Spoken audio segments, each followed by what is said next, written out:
তৃণমূলের সঙ্গে গোপন আঁতাত কুর্মীদের, দাবি শুভেন্দু অধিকারীর। ফের তৃণমূলকে কটাক্ষ শুভেন্দু অধিকারীর। শুক্রবার দুপুরে ঝাড়গ্রাম জেলার গোপীবল্লভপুর বিধানসভার অন্তর্গত গজাশিমুল এলাকার ফুটবল মাঠে ঝাড়গ্রাম লোকসভা কেন্দ্রের বিজেপি প্রার্থী ডক্টর প্রণব টুডুর সমর্থনে জনসভা করেন বিজেপি প্রার্থী শুভেন্দু।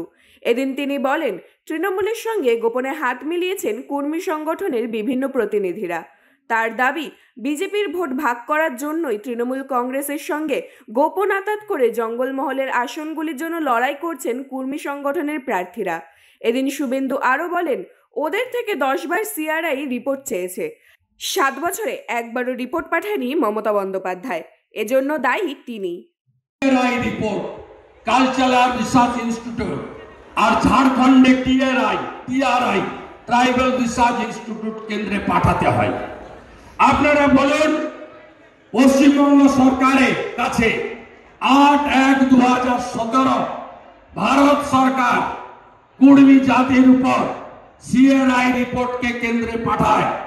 তারপরে আরজিআই রেজিস্টার জেনারেল অফ ইন্ডিয়া 17 থেকে 24 এই 7 বছরে 10 বার ভারত সরকার যৌক্তিকতা অর্থাৎ জাস্টিফিকেশনের জন্য চিঠি দিয়ে জানতে চেয়েছে।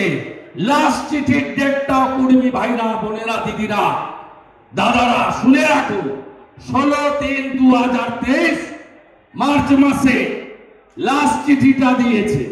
10 বার চিঠি দিয়েছে কেন্দ্র।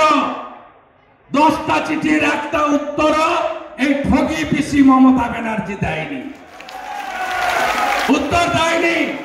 আর উল্টো দিকে আপনারা যে ভাইপো তৃণমূলের মালিক বলে গেছে কোনো কুর্মী ভোট আমার লাগবে না, ওরা পাবে না কুর্মী ভোট, তাই অনুপ মাহাতোকে ফিট করো, অজিত মাহাতোকে দাঁড় করো, ভোট ভাগ করো এবং চোর তৃণমূলকে আরো চুরি করার সুযোগ করে দাও।